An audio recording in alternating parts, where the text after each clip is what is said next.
Hey everyone, I'm back for part 2.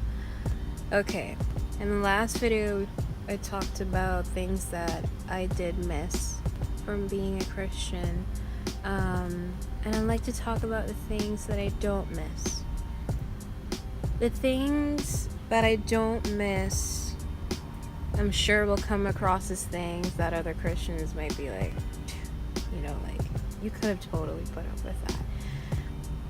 But for me, being my own person, there's just things that I will not, that are non-negotiables.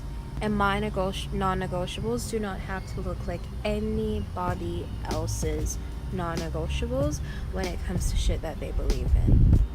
Because I am my own person, and there are things that I love that someone else doesn't love, and there are things that I will not stand for that someone else might stand for. And in this video, you might see a lot of that. You might not. We might be on the completely same page. But who cares? These are just we are our own individuals in society, free to believe whatever we want, just as long as we're being decent human beings to each other at the end of the day, at least. And I feel like I was covering up the microphone. But okay, so number 1, I don't miss feeling pressure to do something, whether it be for God or for someone else speaking on his behalf, that I did not feel comfortable doing. And this sounds like common sense. This sounds like, well, Miriam, if you're not okay with something, someone else should be able to say, all right. But there are times in the Christian community where we will pressure the other person or say something that will either cause them to feel guilty or ashamed or, down, in order to get them to do something else, or to get them to conform to a behavior that you think is right for them, that you think is godly for them. I get that we're trying to be responsible brothers and sisters in Christ, but I think the line has to be drawn when it comes to each individual's perception of what God is saying to them and what God requires of them. That's my thing. Because what he may be saying to you, and I'm speaking he, but I don't know what else to say. What he may be speaking to you may not be for that, his requirement for that person. And there are times when I believe I was hearing this thing clearly from God, and based on the turn of events, I was wrong. And I feel like there has to be greater humility when it comes to listening to God and being his mouthpiece, because you're human. We're human. We get it wrong a lot of times. And so there has to be that margin of error that's hey, if you feel this, say it with love, but also give your heart the room to understand that this thing, you could be wrong about that individual. You could be wrong about what they're supposed to be doing. So that's a part that really griped me, that made me feel suffocated, that I didn't appreciate. I remember going through a semester of really poor mental health, and whereas those around me wanted to push and keep pushing and pushing and pushing and being present in ministry, I physically and emotionally did not have the resources to. And that led to a summer of a literal mental breakdown, because I was exhausted and so drained. And I feel like the health, the well-being, the happiness of the person standing in front of us should be a priority over what we want them to do at that time, even if it was a requirement. There's just times when people will not be able to deliver what we want them to. Spent too long on that, maybe, but anywho. I also don't miss worrying about if my dad was going to hell, or if I was going to hell, or whoever the hell was going to hell. I don't miss that. I don't miss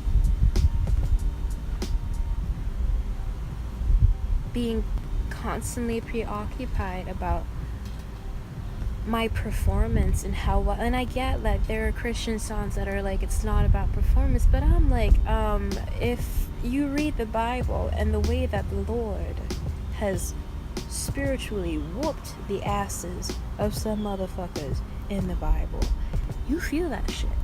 And you don't go, it's not about performance. It's like, there's like an aspect that's like, you have to be, you know, like a certain way, and you have to maintain that constantly. And it's like, I just feel more restful now, not having that pressure above my head. I feel more restful and at peace knowing that I can make my own mistakes, and I'm responsible for me.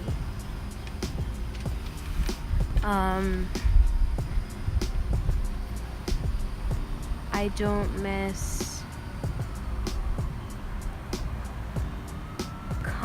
from my experiences. This is my personal experience with the church. I don't miss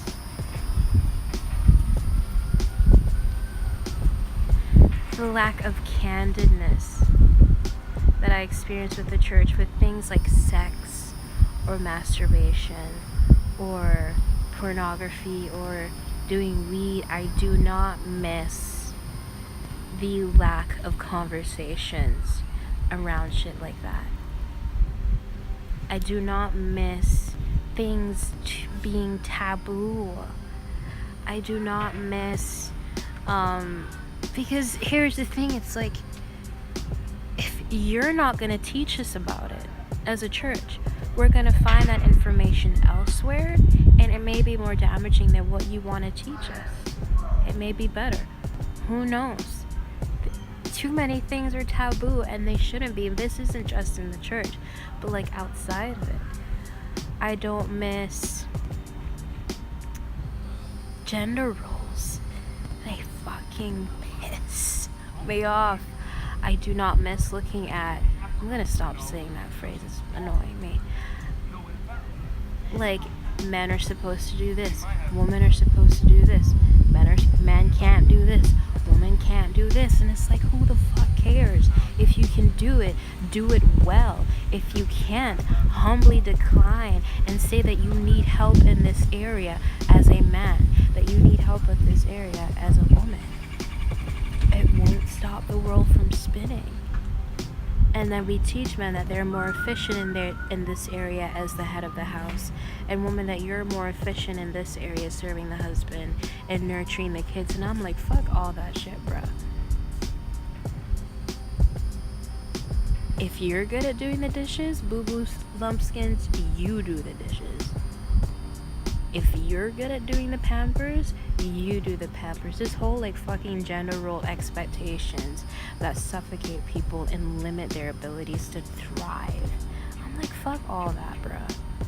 Like, no. I don't miss, said it again,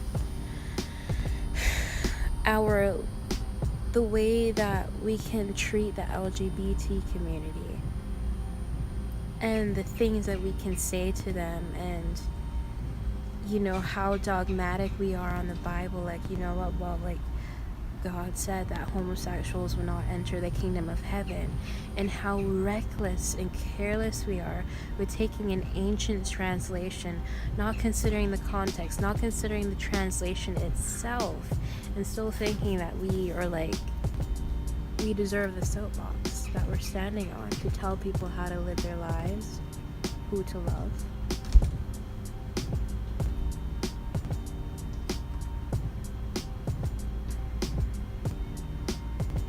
I'm gonna say it again.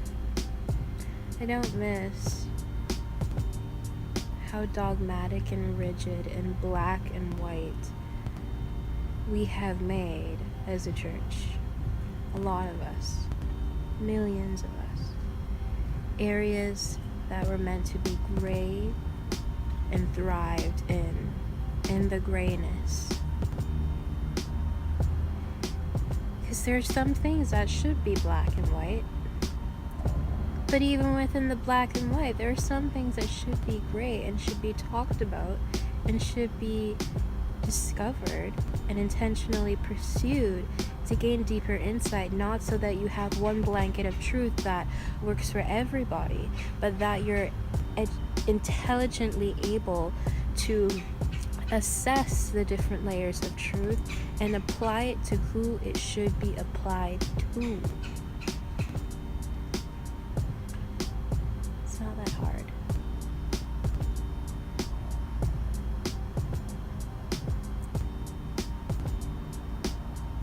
And I can go on and on and on and on. But the point is,